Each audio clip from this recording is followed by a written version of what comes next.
Your values are guiding your life right now in this very moment. Your values will ultimately determine your final destination. So it's important for us to examine and to embrace intentionally our values. The value I want to look at today is the value of servant leadership. It's an incredibly powerful value.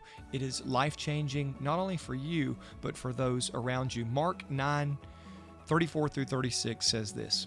It says, "But they kept quiet, because on the way they had argued about who was the greatest." This is talking about the disciples with Jesus. And how often does that happen? We get looking at each other, worried about who's better than who and who's going to get how big of a piece of pie. And Jesus says something that just revolutionizes their thinking.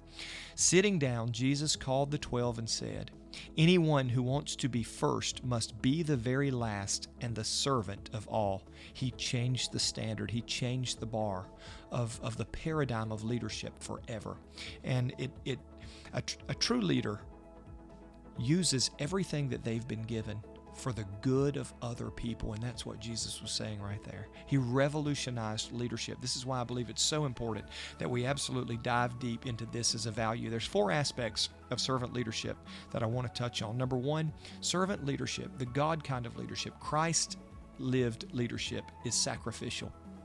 It gives of itself for the benefit of others. Number 2, it is concerned with others more than itself. A good leader says this: if I give everything I can and help the people in my church, in my organization, those who I influence, if I help them become the best that they can be, in return, whatever we're going to do, whatever we're going to be is going to be the best possible and have the best possible results.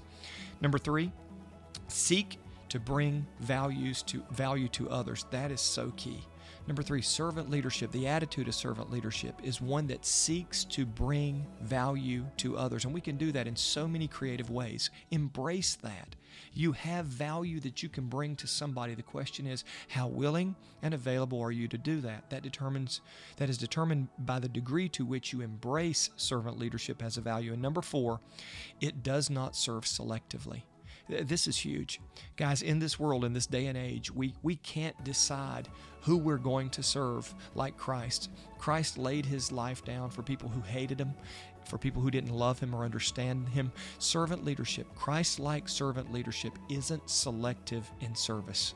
Hey, listen, I said it before, I'm going to say it again. I have real problems.